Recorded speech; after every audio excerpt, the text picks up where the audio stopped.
Aren't you a little short for a stormtrooper? Welcome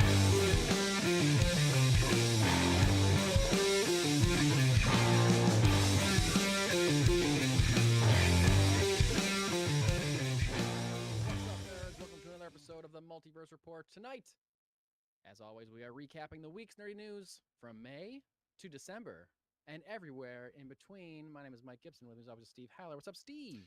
Well, another Memorial Day in the books, and a big milestone down for you this week, buddy. Yes, thank you so much to everybody who supported my Kickstarter for my new comic book, I Brought a Gorilla to a Gunfight, which was funded this past week, kind of down to the wire. Less than 24 hours to go. We hit our funding, so I was pretty anxious about it, but we made it, and just a huge thank you to everybody involved. I cannot wait to get this book done and out and into your hands. Post-production is, production and post-production starting at the same time, or happening simultaneously. Post-production meaning rewards, getting those things together. Production meaning just, the pages of the actual book have been going on and is still going on. Deadline is September. I'm very confident that we will hit that date, if not sooner. So again, thank you so much for supporting I Brought a Gorilla to a Gunfight. You can now stop seeing me talk about it all the time, which I was getting very tired of. So I'm sure you guys were too. I was getting so various we're on the same page about that. Various texts roughly daily about I really need a shorter title for my next book. Yeah, next book is going to be a one-word title. I'm very sick of typing out I brought a gorilla to a gunfight on 4 different social media applications multiple times every day for an entire month. So take that into consideration next time I'm naming a book. Well, that's on you, Mike. That's on you. It's on me, and it is a great title, and I don't regret it, but still, thank you very much. Very happy to have the book funded, and I'm very grateful to those of you who contributed. Thank you so much. And also, this podcast is sponsored by Funky Town Comics and Vinyl, a place I did not visit this past week. Were you able to stop down to the shop at all? I did, and got a nice little book from Camillus native, Steve Orlando, Vision and the Scarlet Witch. Nice. Sorry, I realized I held that up completely sideways. It was very hard to read. Yeah. But yeah. So, The Vision and the Scarlet Witch. Sorry. Oh. I don't know if that changes things, but yeah. So, we'll probably talk about that a little later. All right, cool. Can't wait to hear all about it. He's been doing great stuff with Wanda, so yeah, it seems like he's become the go-to Wanda for the last couple of years, I think, for sure. Yeah, that and Spider-Man 2099. Yep, got some expertise going on in there. But speaking of Marvel, we got a big Marvel news story dropped this week. We're gonna jump into that. We got a small DC thing, a kind of what-if-ish Star Wars story, and also I'll share some of my thoughts on a movie that I saw this week before comic reviews, comic stuff, and that's it, because the Andor is gone. We're not talking about Andor anymore at the end of the show. There's no show to recap, unfortunately. Mm-hmm. If you'd like to hear more about that, though, feel free to listen to last week's episode. And I've been meaning to clip, our Andor finale recap out of that, but have ran out of time. It's okay, Steve. That's okay. I heard an interesting thing on a podcast this week. It was theorized that part of the reason for the release schedule of Andor, 3-episode blocks once a week, was so they could get it out in time to meet the deadline for Emmy submissions.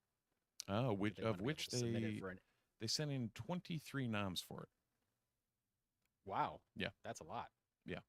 I mean, deservedly so. You don't have to read the whole list. You don't have to read the whole list. I'm sure it's deserving of the majority of those because it was pretty excellent season television. But anyway, we're not talking about that right now. We're going to start with some Marvel stuff. This is definitely the biggest story of the week. And I feel like it's something that we've talked about in the past. We've had similar situations, but not in a while have we gotten a big Marvel release date shakeup. Right. So, Which for a while was inevitable that we got news about that almost weekly. well, yeah, especially coming out of COVID and writer strikes, things like that. Things were getting moved all around. Now, this week, we learned that both Avengers movies, Avengers Doomsday and Avengers Secret Wars, have been moved into the future. Not like super far into the future, but referencing my opening intro to the show, both movies have moved from their original May dates to December dates. Doomsday, originally supposed to release on May 1st, 2026, has been pushed to December 18th, 2026. Secret Wars, similarly, moved from May 7th, 2027 to December 17th, 2027. So still coming out within that year, just now towards the end of the year, instead of like a opening summer blockbuster season kickoff slot. Still coming out a year apart. But that's not the only moves that Marvel has made. Apparently, Marvel/Disney also removed 3 unannounced Marvel titles from the calendar. February 13th, 2026 was previously on hold for a, quote, untitled Marvel project, removed from the calendar completely. November 6th, 2026 and November 5th, 2027, 2 very similar November dates, both were also being held for, quote, untitled Marvel movie, but now they're being held for untitled Disney films, which I guess could be anything, including Marvel, including Star Wars. Right. But now, or just random Disney properties, since they own all sorts of everything. right? Yeah, very true. So currently, I didn't write down the date, but Spider-Man: Brave New World, which was supposed to come out between Doomsday and Secret Wars, sometime I think that was supposed to be mid to late 2026. Yeah, was that like a September, November date? I don't remember. It was after. Yeah, I'm not sure. But now there's no movie currently scheduled between Fantastic Four, which comes out in July of 2025, and Spider-Man: Brand New Day, which comes out a long time after that. Right. I got to look up when that date was so we can talk about it. So we can be slightly less awkward about it. Slightly less awkward about it. I guess it just says 2026 in the article that I have. July 31st, 2026. Okay, so it was kind of right on the heels-ish. Of Doomsday. Yeah, just a couple months later. So this is the longest gap between MCU movies since like COVID times. Right. When they were like forced to stop. So between this July and next July, no Marvel movies. That's it. Fantastic Four is the last one until Spider-Man. And there's a lot of speculation, and I feel like it's kind of worthwhile speculation, that Spider-Man might get moved too, because I think Spider-Man was put strategically between Avengers Doomsday and Avengers Secret Wars. There's been a lot of reports that Marvel wants Tom Holland to be a part of Doomsday and Secret Wars, but they didn't announce him when they did that long chair announcement video because he's not signed on yet. How? He's a busy guy. Yeah, well, he's got a lot of you're stuff going putting on. out Secret Wars. Well, that announcement was for Doomsday. That announcement wasn't for Secret Wars. That's true. But also, is he going to be involved in Doomsday but not Secret Wars? Or that, reverse it? I don't know. Yeah. But like the way they shoot these movies,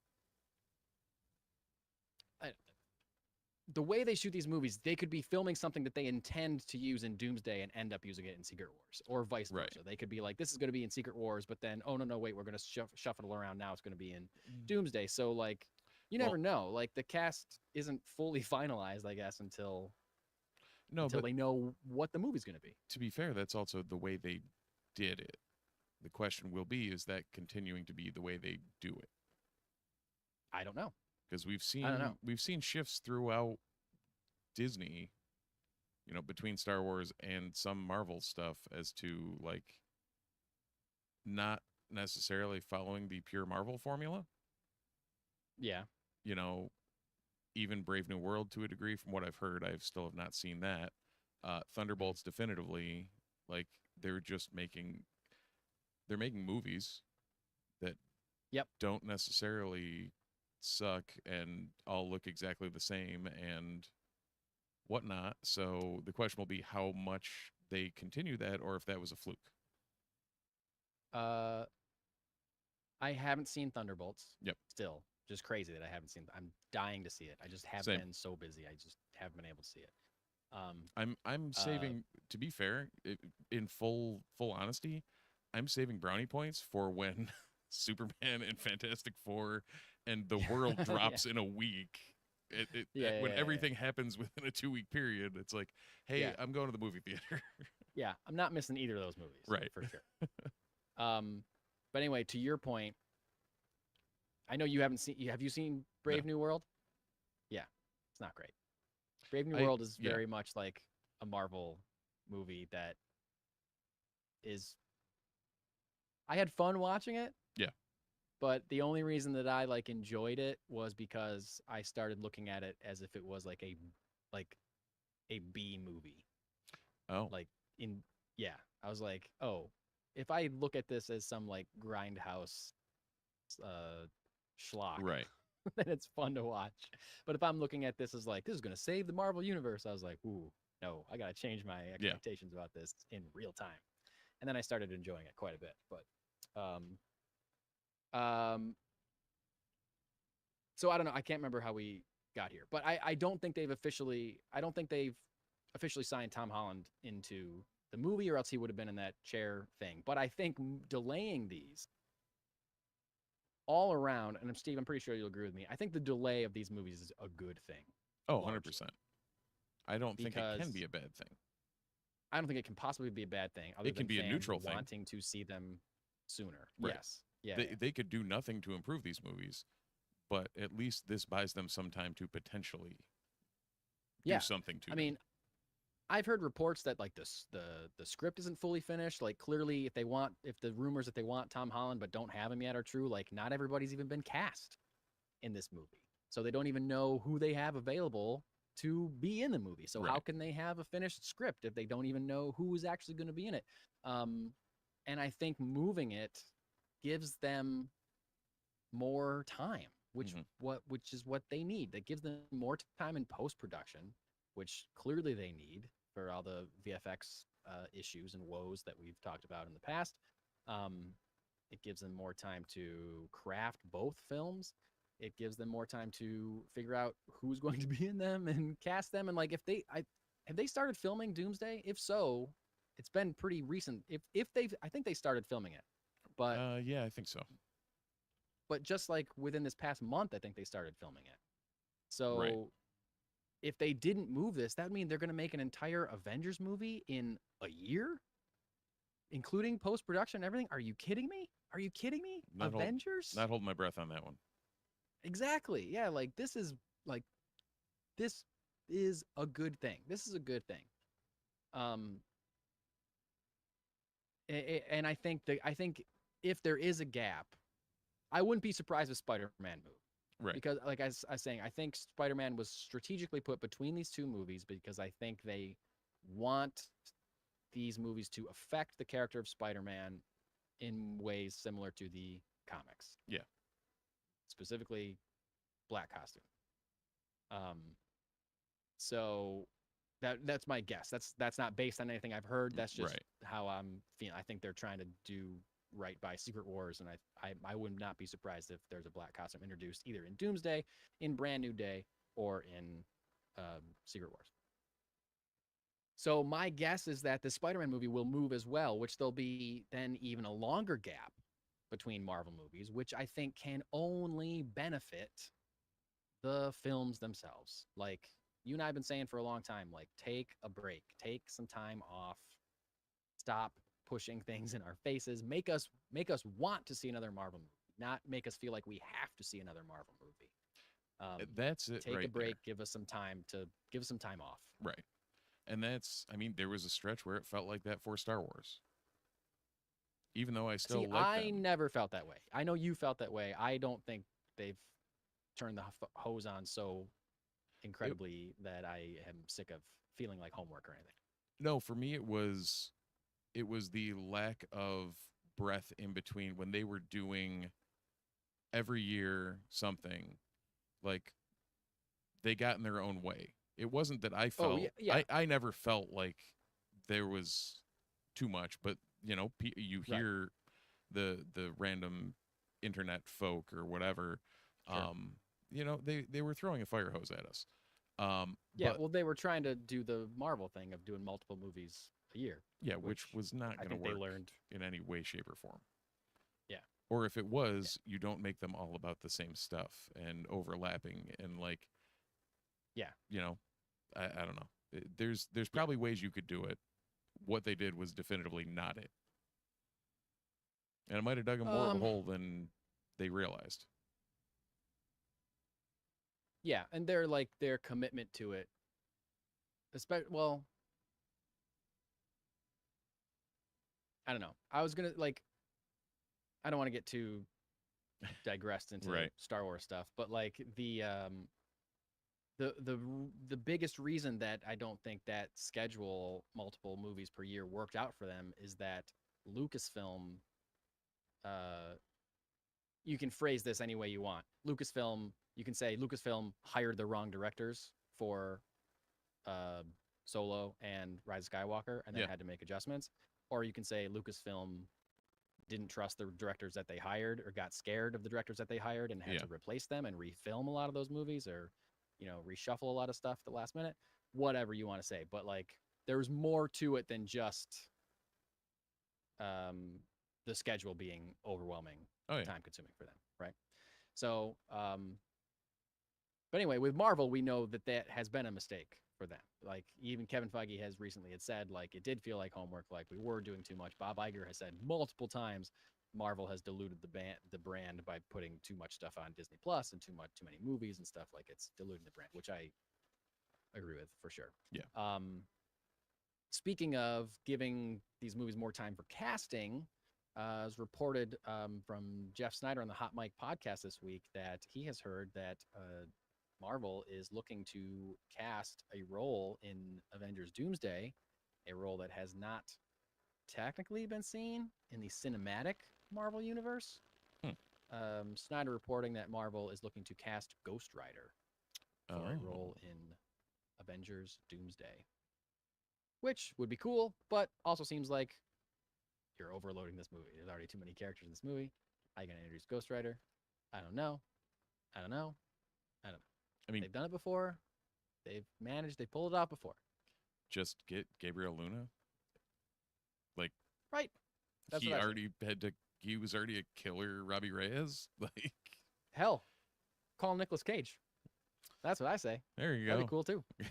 But Snyder specifically said that this is looking for an actor, not phone calling somebody that has already played the character. So, but also speaking of giving them more time to cast, one, if they're looking for Ghost Rider, gives them time to find a Ghost Rider. Two, who knows where the X-Men fall into this thing? Are the X-Men going to be introduced in Doomsday? Are they going to? We know that the Fox X-Men, some of them are in Doomsday.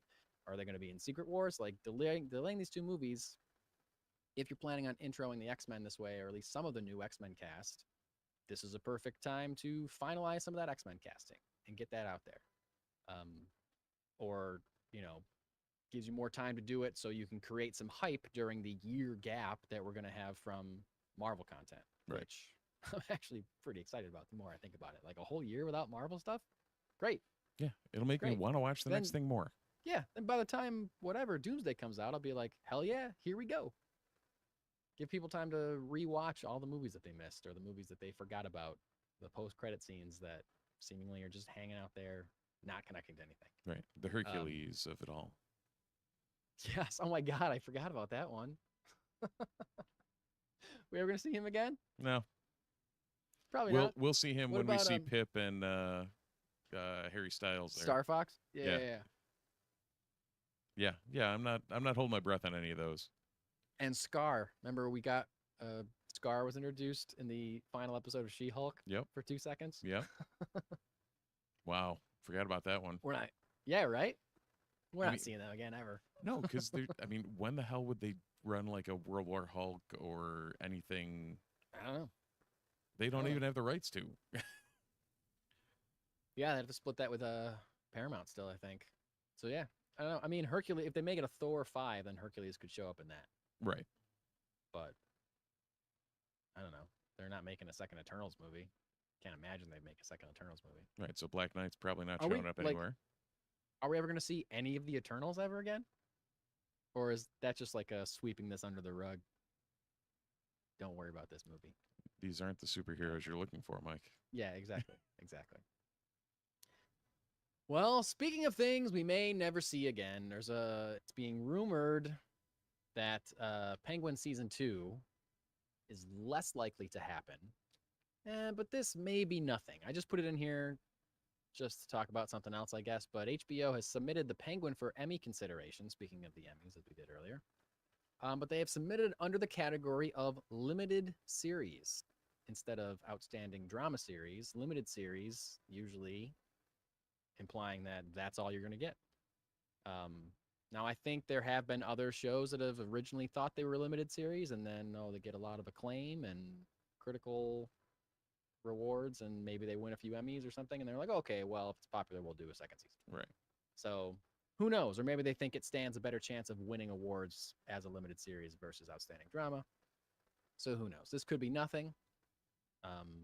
But we know that there's a few question marks around the Matt Reeves Batman universe moving forward.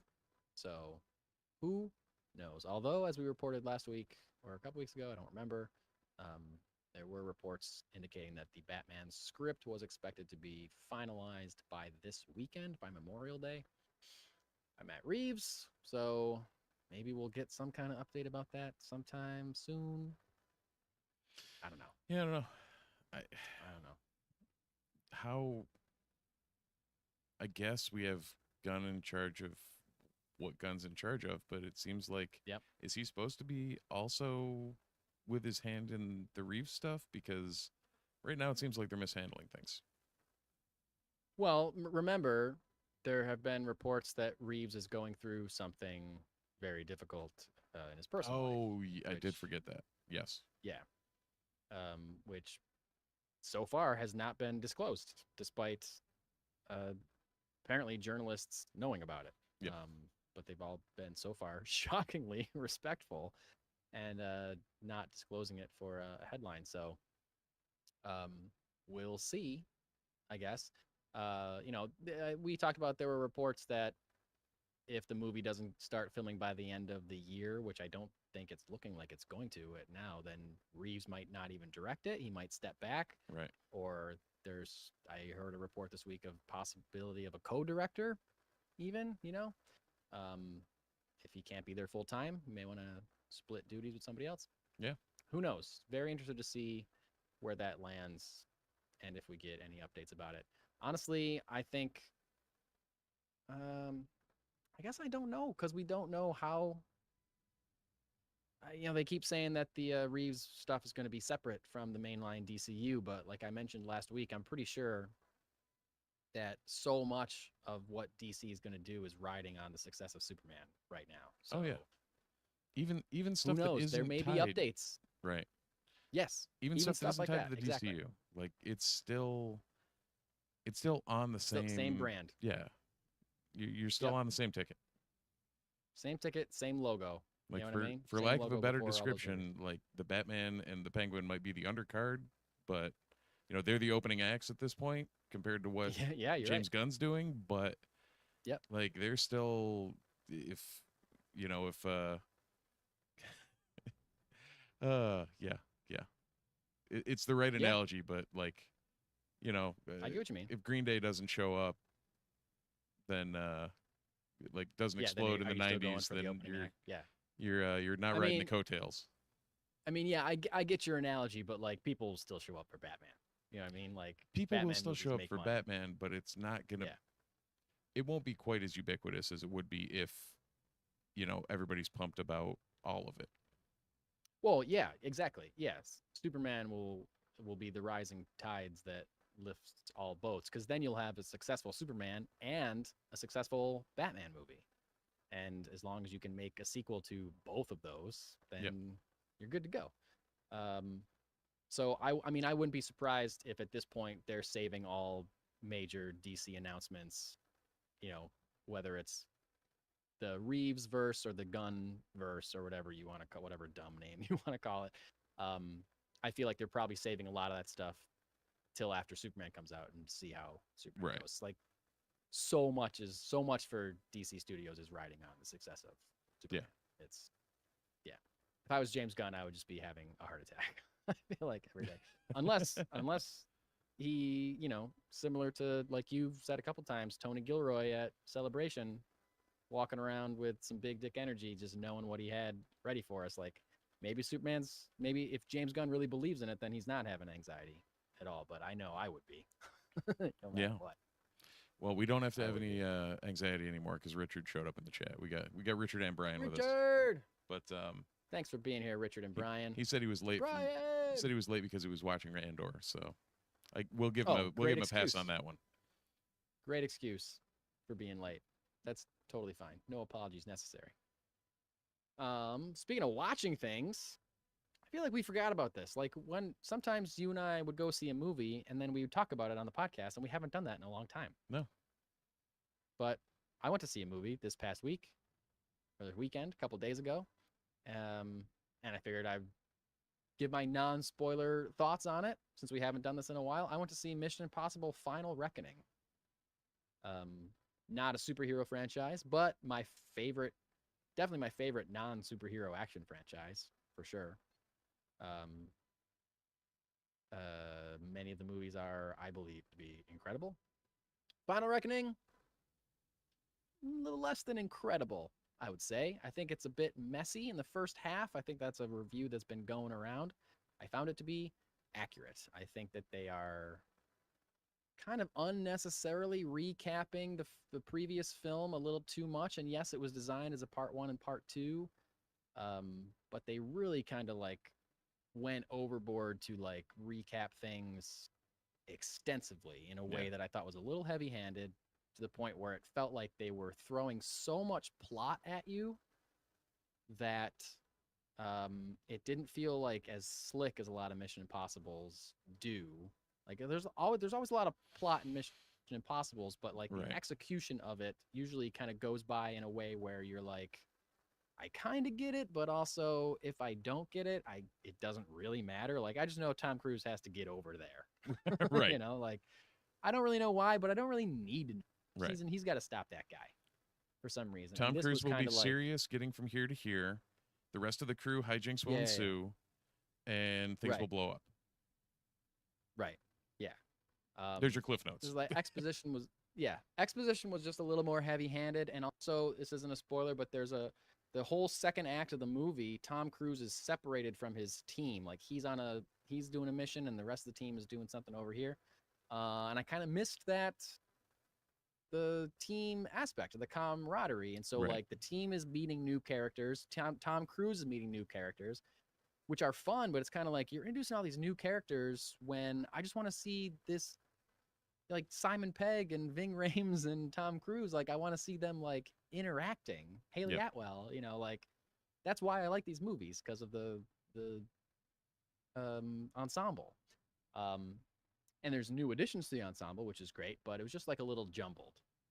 So it took a little bit longer to put all, Mission Impossible movies are kind of like, they take some time to set all the pieces in place, but then once all the pieces in place, you're just like, woo, you're like off to the races and you're just watching it play out, kind of. And this one kind of took way longer to get to where you just feel like you're just watching it play out. Once it did, it was great. Like the second half has some really big set pieces in it, some really great stunts, a great underwater sequence, which was intense and claustrophobic, with great sound design of Tom Cruise going underwater and it gets all muffled coming out and it's a little bit brighter. Right. He's exploring like a sunken submarine trying to get something, which is really cool. And then as you see in the trailers, there's an entire extended like biplane sequence toward just pretty pretty incredible. Tom Cruise hanging the side of a plane and jumping from one plane to another. Real, he's actually flying these things and actually doing it. He's harnessed, and they're like digitally deleting the harnesses, I'm sure. But like, man, Right. it But was it's like, still a classic kind of Mission Impossible thrill ride. Yeah. It definitely like hit where it needed to hit by the end of the movie. It just took a while to get there. If you like Mission Impossible movies, 100% you should see this movie. If you like action movies, yes, you should see this movie. There's a ton of like cool stuff in it, It's just not as slick as something like Fallout or Rogue Nation, which are like my two right. top ones. So, a bit of a mixed bag, but you're not going to see in nowhere else will you see one of the biggest movie stars in the world hanging off a plane and know that he's actually hanging off of a plane. It's not CG. It's not in front of a green screen. Yep. It's the guy hanging on a plane that's really flying through the mountains, like really happening.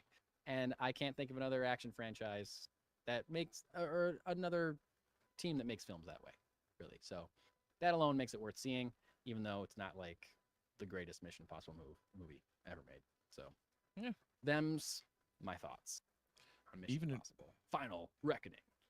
Even if it's not and the if it does, greatest Mission Impossible movie, though, yeah, it's it's in the top tier, or the let me rephrase that. Not the top tier. It's in the it's not the shit movie. Yeah, exactly. Yeah, it's still better than Mission Impossible 2. Right. Which is true. And even like the ones that I don't like love as much still have like incredible sequences in them, like this. They're all worth watching. Yep. I would think. Even 2's got some good stuff in it. You just gotta like plow through just complete sludge, I think, in order to get to it. Anyway, yeah, it's definitely good, definitely worth seeing and fun to see in a theater for sure. And if they do a lot of callbacks to the other films. They bring in a relatively minor character from the very first movie. They bring back kind of in a big way, which I thought was great, being a big fan of the franchise. And if they're saying it's the last one, and whoever knows if they just decide to make another one in a new way or with somebody else instead of Tom Cruise or whatever. But like, if it does end up being the last one, it's a good ending. It's a good cap to the franchise for sure. So that's another good reason to see it, I think. I mean, if they end it, is there anyone that would take up the reins? Like, I don't know if there's not another Tom Cruise out there. Yeah, I don't know. I think if they were to make another one, it would be cool to maybe have Tom Cruise be like, like a trainer or something, like kind of like a Batman Beyond kind of thing, where like Bruce Wayne is in the cave guiding the new guy that's in the field, like that kind of thing. So he can still be involved and kind of like have it be like a passing of the torch to a new action star or whatever. Yeah. But I don't know, if they don't, it's a good ending to the franchise for sure. Oh, we got the chats popping off now. We got Chris Parker. We got Brandon from Bond Comics. We got everybody what up? Here. We got people in the chat. Brandon says he's here for his damn gorilla. Yeah. Gotta wait a little bit. But we'll showcase it as soon as we get some more final pages. That's right. Especially now that I figured some tech things out and we can screen share things. I know, yeah. Steve's up in his tech game for sure. Now if I can figure the audio game out. Yeah. Audio's always a jumble with this podcast. A few weeks it's great, and then unbeknownst to either of us, something changes and it's a little wonky, and then it's all about trying to fix it again. I can guarantee that something that changes is a 7-year-old comes down here and starts moving things. Yep. So, but yeah, not gonna fight you on that. So this next story, something that I'm interested to hear your take on, Steve, as I will be interested to hear the takes from people in the chat. Yeah, is a Star Wars-ish story. Not any real news, just an idea that was pitched to Disney by Ryan Reynolds. Apparently, Ryan Reynolds was on a podcast this week. I've heard of that guy. Said, you've heard of Ryan Reynolds, one of the biggest movie stars in the world. Apparently, Ryan Reynolds pitched an R-rated Star Wars film to Disney. And he had this to say about it. Quote, I pitched to Disney, I said, why don't we do an R-rated Star Wars property? It doesn't have to be overt A+ characters. There's a wide range of characters you could use. And I don't mean R-rated to be vulgar, R-rated as a Trojan horse for emotion. I'm not sure what he means by that, but I think that's an interesting phrase. I always wonder why studios don't want to just gamble on something like that. I'm not saying I want to be in it. That would be a bad fit. I'd want to produce and write or be a part of it behind the scenes. Those kinds of IP subsist really well on scarcity and surprise. We don't get scarcity really with Star Wars because of Disney Plus, but you can certainly still surprise people. So, my question to Steve and the chat and whoever else happens to be listening or watching, what do we think of the idea of an R-rated Star Wars film? Is that something that we want, that you think could work? What do we think? What do you think about that, Steve? I'll give you my take, and then we can dive into what some of the chat's saying. Okay. From my standpoint, we saw the dark and gritty over the past 4 weeks. We sure did. We saw a very hard PG-13 take on a galaxy far, far away that was gritty. It wasn't fantastical. It was real. It was, you know, I don't know. We don't need Saving Private Ryan in space, although that would be awesome.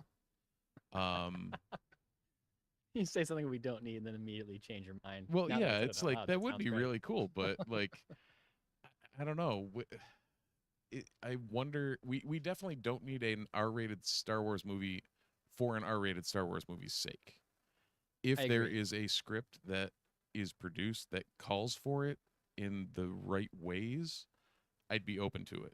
But you don't need to, you know, definitely not a Deadpool and Wolverine. And Reynolds says that himself, that like the R wouldn't be from that. It would be from the, you know, the other end of things, the gritty realism and you know, violence. violence. I would think.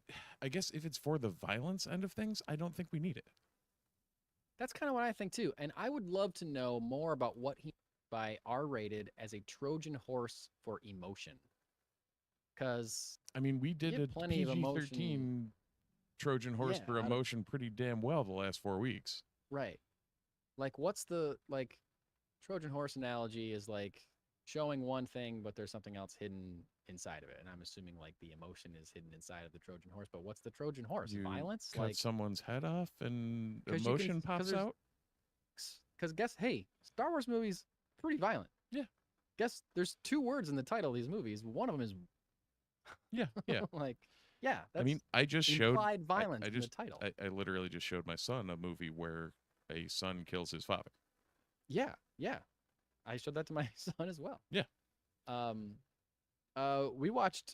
son and I watched half of Solo tonight, a movie in which Chewbacca rips a guy's arms off. You don't see it, but you hear it, and then you turn to Chewie and he's holding 2 severed arms Right. in his hands.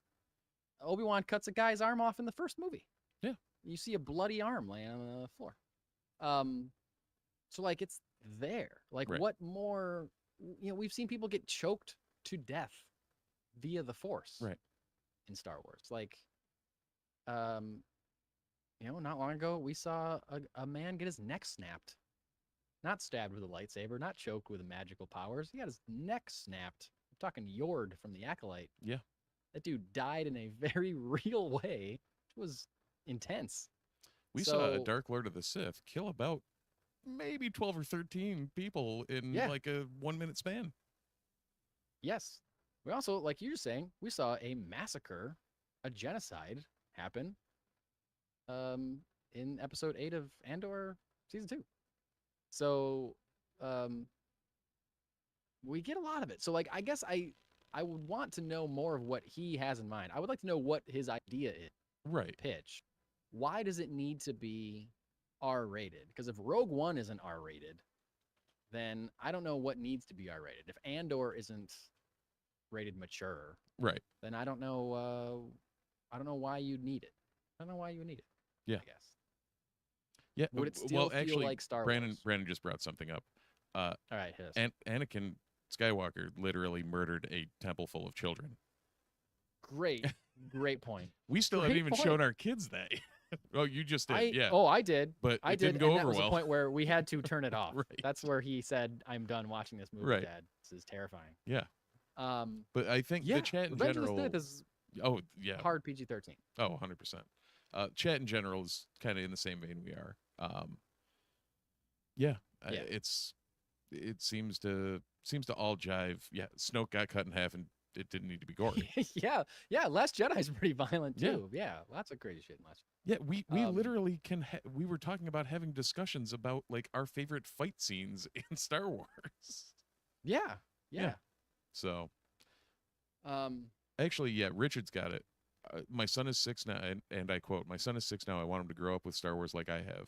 I don't want to wait until he's 15-ish to watch Star Wars with him." Right. Like, yeah, the fact that we can show our kids these movies at the ages, like I think Sebastian saw At the the original appropriate ages. at 5. Yeah, same. So With my son. yeah, I think I followed your Yeah. lead on that one because it worked. I'm like, oh, Yeah, worked for Mike, it yeah. worked for me. I mean, I think they're doing a pretty good job of balancing light PG-13 and hard PG-13, but also like the first few movies Revenge of the Sith was the first Star Wars movie that was rated PG-13. Yeah. The original trilogy and the first 2 prequels are PG. Yep. Which is kind of crazy.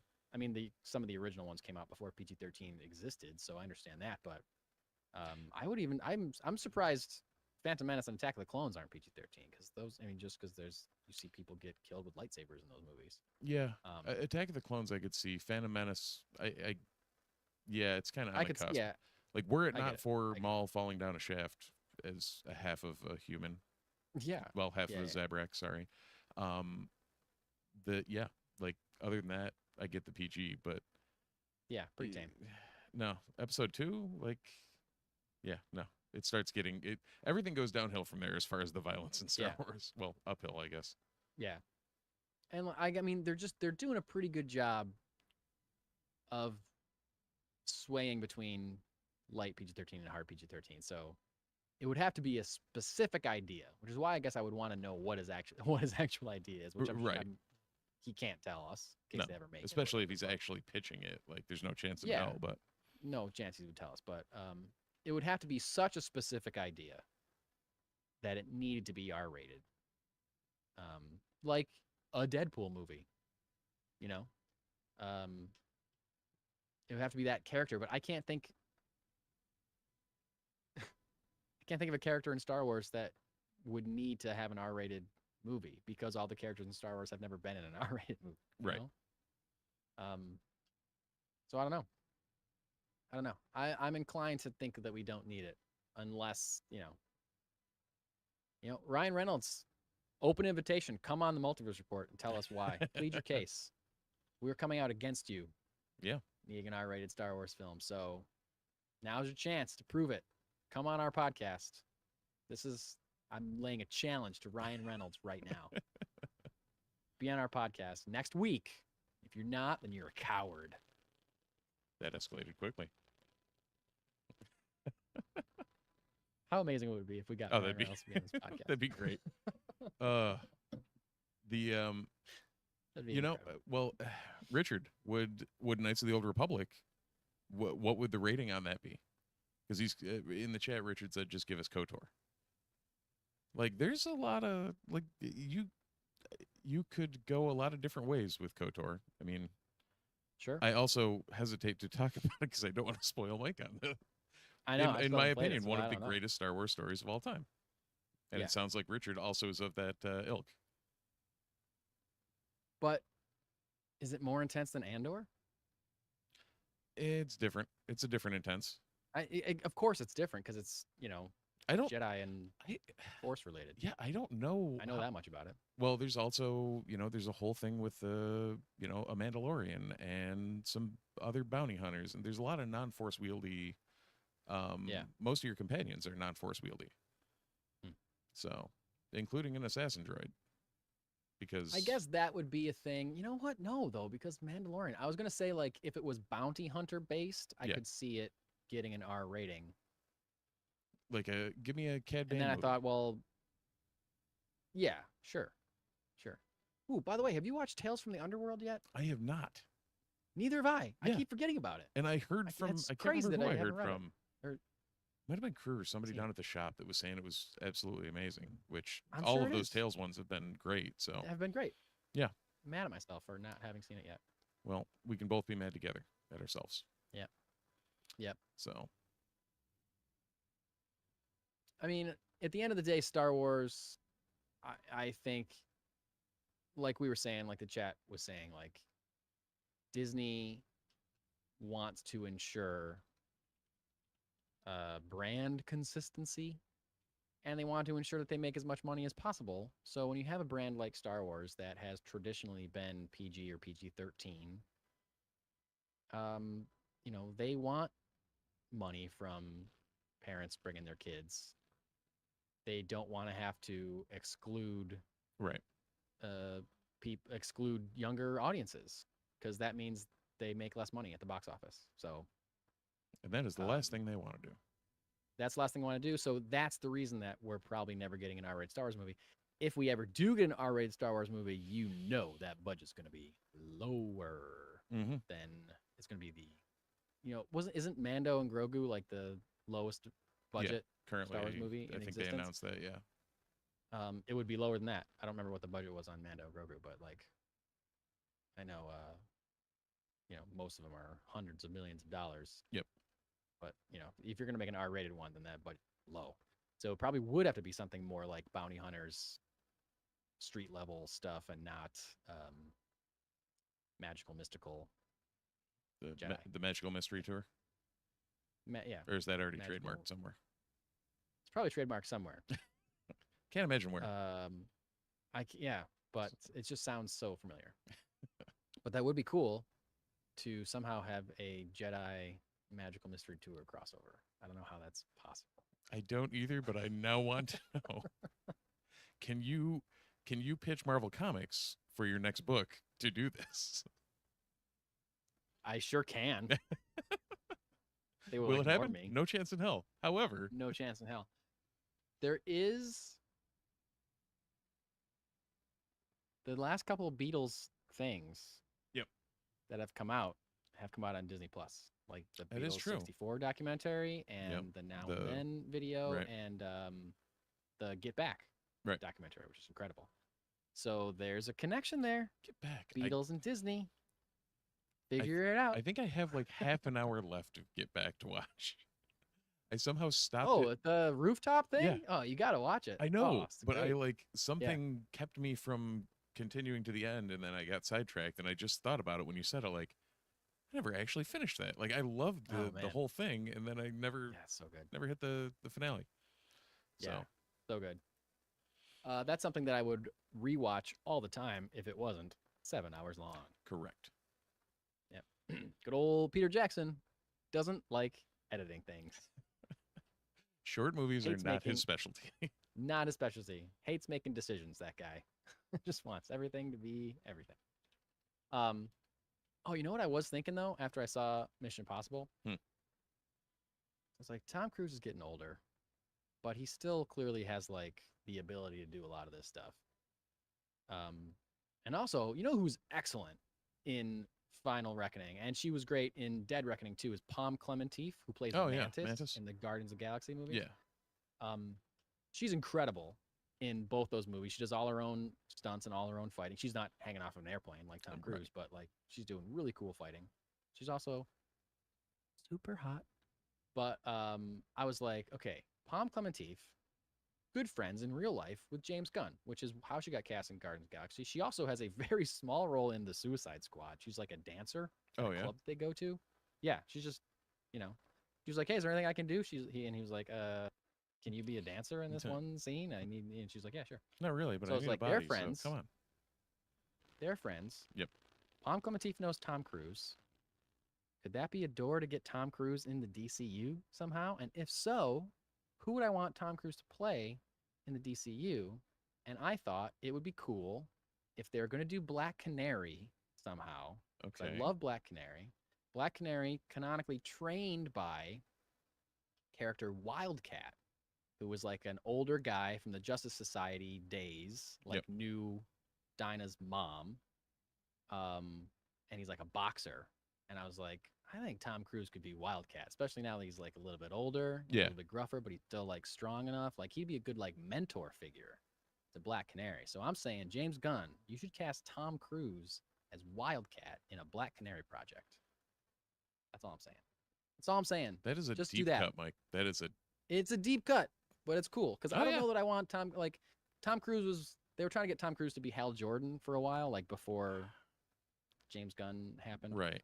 Um, You and can't I don't have know that I want someone Tom in Cruise to either be like an A-lister. exactly like Marvel or DC. I almost feel like yes, in Marvel the guys who have played any of the top tier characters, well, that weren't originally top tier characters, I guess at this point. Right. Um, Yeah. none of them were A-listers to start. Like Right. RDJ was Right. still kind of in the shitter when he made Iron Man. Big time. Like for that was sure. kind of his redemption. Yeah. Everybody else was like, one of the let's see, one of the Chris's was coming off of wearing whipped cream on his nipples and like the Fantastic Yeah. Four. So it's not like his track record was really great. Yeah. Um, Right.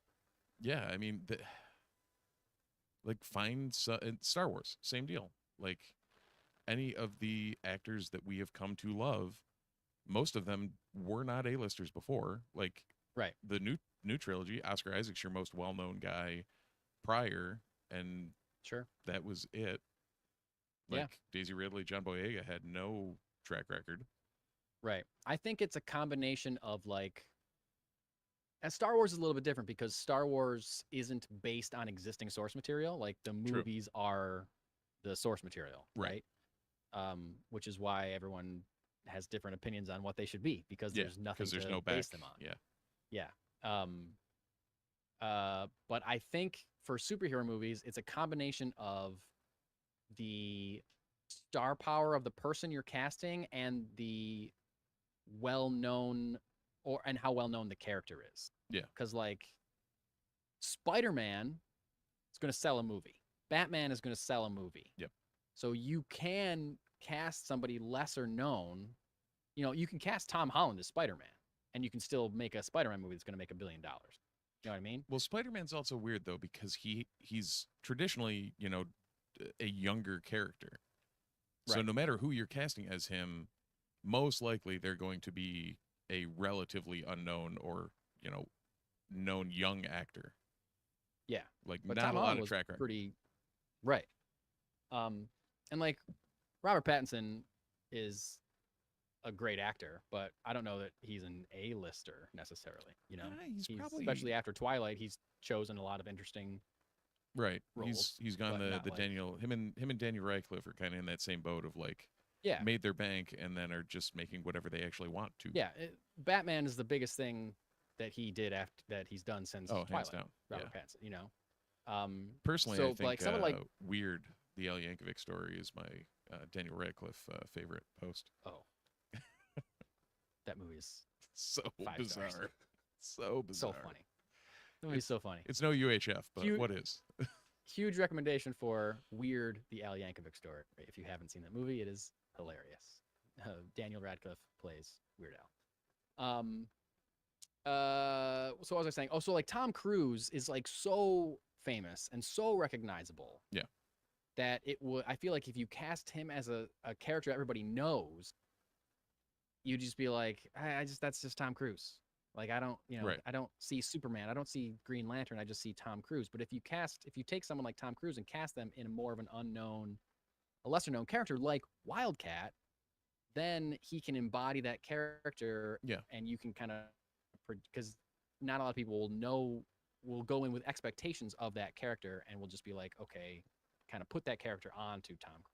Right. So I think that'd be like more successful. That's, it's part of the reason why I chose that character. But anyway, that's not going to happen, but it would be cool if it did. I mean, Then I would take credit for it. in that vein, like it's almost Ben Kingsley in Iron Man 3. Like, the Mandarin is a well-known character, and it's almost I was thinking Tom Cruise almost would have to play a parody of something. And Sure, like okay. Ben Yeah, Kingsley playing Trevor and not the actual Mandarin and not the actual Mandarin. is like you almost have to do something like that with Tom Cruise where it's tongue in cheek. Like, I don't know. It seems like you said, it'd be too distracting for Tom Cruise to be anyone remotely recognizable. Yeah, you wouldn't want Tom Cruise as Batman or Superman or anything like that. No, we already had Clooney in the 90s as Batman. Like, even as dumb as it sounds, even Christian Bale was a stretch.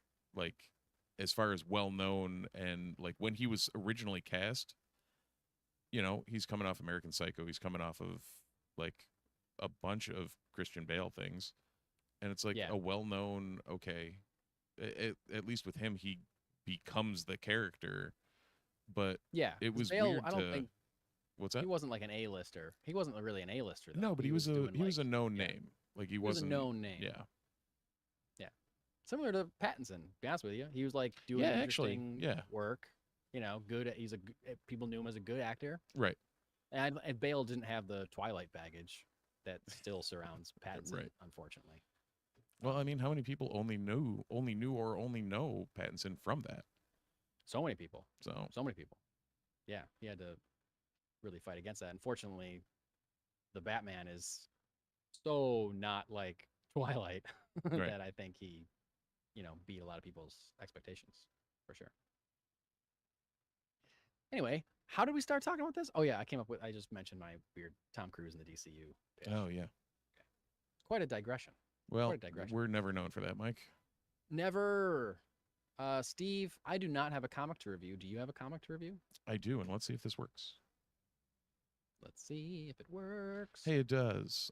Vision and the Scarlet Witch, #1 by Steve Orlando. Hometown boy, Steve Orlando. That's our Steve. Our Camillus local here. Art by Lorenzo Tometa and Ruth Redmond. It's set in the future from any of the other Division and the Scarlet Witch stories. I believe this is probably like volume 3-ish. Because they had the old classic Division and the Scarlet Witch, and I think they did something around like 2010, 2015. And then this would be the next continuation, not including Tom King's wonderful Vision series, which is referenced in this. Like, there's a point where they mention like his old family or whatever, and it's like, see Vision 2015, and I'm like, oh, okay, cool. Yeah. Overall, like, Steve has done a great job. If you haven't read any of his stuff on Scarlet Witch, he's been kind of on like chunks of the latest runs of Scarlet Witch. He's kind of become the de facto Scarlet Witch, and like Mike was saying earlier, Spider-Man 2099, the Miguel O'Hara writer for Marvel, and he does a really good job, like, as a character-driven writer for these characters in particular. I guess over the time, what he's done with Wanda has really worked, and this is no different. Like, it kind of sets up these two post no longer married, more like teammates that respect each other with their past baggage. Yeah, I was going to ask what the situation was with their relationship. Yeah. So yeah, it's worth a read. I would definitely recommend grabbing a copy. I'm just gonna break myself here, but Darcy is in it apparently. Still part, still a recurring character in the Vision Maximoff verse. But yeah, there's some solid art, some different looks at Vision. The Grim Reaper is back, so there's it's another fresh take on a classic combo, and like where they are currently, and written with a kind of character-driven feel to it. So sounds like classic Steve Orlando. Absolutely. Good. Cool. Good to hear. This week in your local comic book store. I love it. What? It worked. Oh, your the screen share thing. Screen sharing thing? You couldn't see any of it, but No, I it's saw split to nothing. split to a nice picture of the comic cover on the other side and us, and Wonderful. we did it. I can't wait to see it. I'm sure all the audio people really will appreciate this. Yeah. This week in your local comic book store, including Funky Town Comics, you may find the following books: Absolute Martian Manhunter, number 3. Absolute Wonder Woman, number 8. New arc starts in that book. Avengers, number 26. Batman, number 160. Continuation of Hush, number 2. Part 2, I should say. Daredevil, Cold Day in Hell, number 2. Deadpool, Wolverine, number 5. Eddie Brock, Carnage, number 4. Flash, number 21. A new giant-sized X-Men, number 1. What? Goddamn Tragedy, number 1. Green Arrow, number 24. Green Lantern, number 23. Harley Quinn, number 51. Hyde Street, number 6. Justice League Unlimited, number 7. Magic, number 5. Metamorpho, the Element Man, number 6. Mr. Terrific, Year 1, number 1. Peacemaker presents Vigilante and Eagly, number 3. Predator vs. Spider-Man, number 2. Brandon, that's for you. Return of the Living Dead, number 4. Spider-Boy, number 19. Star Wars The Rise of Skywalker adaptation, number 4. Superman, number 26. Ultimate Spider-Man, 17. Uncanny X-Men, 15. We're Taking Everyone Down With Us, number 3. Werewolf by Night, Red Band, number 10. Wolverine and Kitty Pryde, number 2. There's a lot more than that. This is a big week. These are the ones I chose to write down. Absolute Martian Manhunter still on my pull list. I'll be getting Batman on 160. Kind of interested in Mr. Terrific Year 1. I have read the previous 2 issues of Peacemaker Presents Vigilante and Eagly. It's fun. I don't know if I'm gonna keep going with it though. You getting the Rise of Skywalker? That's it for me. I mean, I haven't gotten the first few, and I've seen the movie, so I don't know that I really need an adaptation. But I would be kind of interested to see if it adds anything from, you remember like after like the novelization came out after Rise of Skywalker came out, the book. Usually the book comes out before the movie comes out. Right. But this one, it came out afterwards, and they were like plugging a bunch of holes, and we kept getting news stories like the Rise of Skywalker novel fleshes this out a little bit. Like, great, should have done that in the movie. Right. So I'm wondering if they're incorporating any of those things in from the novel into the adaptation, which would maybe make it a better story. I don't know. Probably not. No. Maybe I'll read it someday. Probably not though. Have they done? I feel like they already did a Rise of Skywalker adaptation. Because I know like they did a Force Awakens and they did a Last Jedi, and I think they did a Rise of Skywalker. No, So I don't know. I don't know what. That seems. I don't know. Who cares? What are you pulling this week? Martian Manhunter, Wonder Woman, the absolute versions. Yep. Beyond that, Ultimate Spider-Man. It's literally just at this point, it's all alternate universes for me. Hyde Street, I would Ultimates and Absolutes. Yeah, I can say I would have continued to pull Hyde Street if I'd have caught 3 and 4, but I don't know where the hell they are. So. Boo. Yep. But yeah. Pretty bold to do another giant size X-Men. Number 1. Yeah, with I believe it's Ms. Marvel and Ms. Marvel. Yeah. I don't know. It's a take. Like that's one of those bold. iconic things you would think would be untouchable, but they're gonna do it. And you'd think there'd be like more hype around it. I mean, like I hadn't heard of it until I looked up the list. Like if you're doing another giant size X-Men number 1, like if I get surprised by an X-Men book coming out, then yeah. Right. Yeah. Exactly. Yeah. And also, I'm So you're completely not not hyped by. Yeah. Exactly. So. You're not pulling Uncanny anymore. No, I'm probably gonna grab the trade on that. It's gonna sound weird, but of all the things in my pull, that was one of the cuts. Like all the X-Men titles ended up being cuts. I'll probably grab them in trade at some point or read them in trade, but yeah, it's crazy. Yeah, the X-Men stuff, Marvel just needs to chill. There's like 75 different books. Right now, there's a Magic ongoing. There's a Jean Grey a Phoenix ongoing. There's a bunch of little minis that have been done. There's like 17 Wolverine books out. Like slow your roll. I know, like, I think you and I talked about this recently, but Marvel, I think, should just do more like one-off stories like DC does. You know, Yeah. like DC will do just like, they give Tom King like, hey, can you give me 12 issues of Mr. Miracle or 12 issues of Adam Strange? Or, like, and it doesn't connect to a larger continuity necessarily. It's just like a one-off story. Like, Marvel should do more of that. And then Yeah. like, I'm trying to think of the last. I'm sure they've done stuff since then, but like Spider-Man Life Story was kind of like that, where Spider-Man Life Story was great. it was great. Yeah. Yeah. And it's not a new universe. You're not building a whole thing. You're just getting 6 issues of a thing, and that's gonna be it. A specific story that doesn't have to continue on forever or reference a million other things. I And I mean, feel like DC does that all the time, and I would feel like I would definitely be buying more Marvel stuff if I knew, like, here's this great writer who did an incredible 6-issue miniseries on Kitty Pryde. Yeah. Or whatever, like, it's great. Can't wait to read it. Scarlet Witch, Steve Orlando, 6-issue miniseries, not connected to anything. Just read it and you'll love it. Maybe they are doing that and I'm just not hearing about it or noticing it, but it really seems like something that Marvel could do more of and that DC does a lot of. Yeah. I don't know. Well, Richard brought it up too. Like, Marvel is completely failing on X-Men and Spider-Man right now, outside of Ultimate. I believe that. Like, I believe that. I haven't heard anything compelling on. I mean, the new when ASM. they relaunched. Yeah.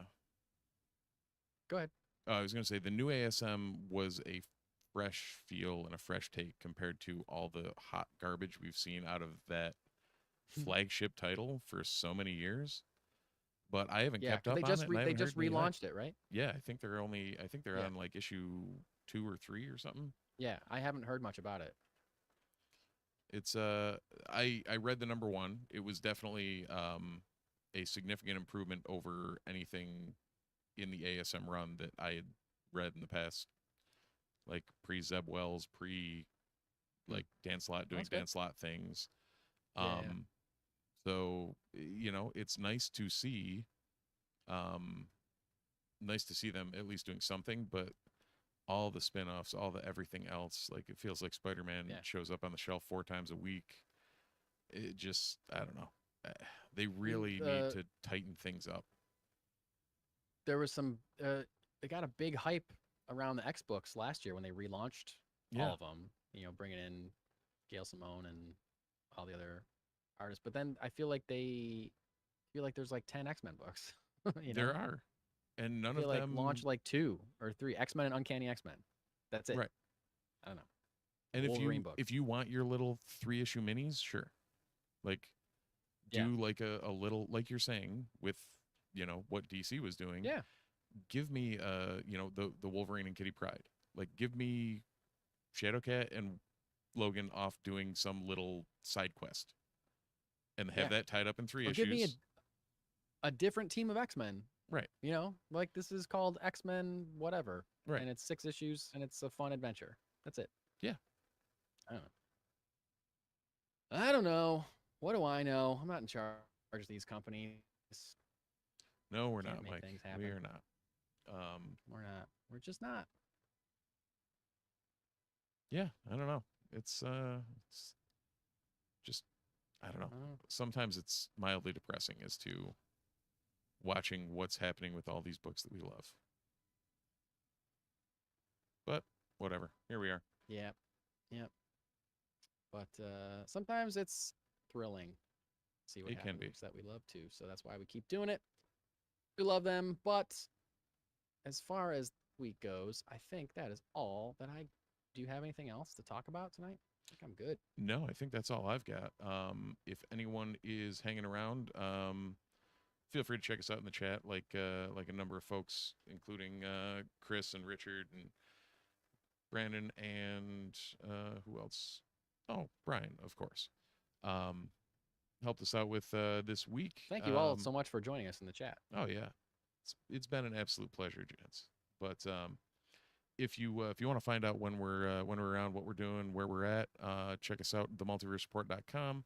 The Multiverse Report on socials. We're going to try and get better at posting those now that Mike doesn't have multiple multiple thousands of social media posts to make a day.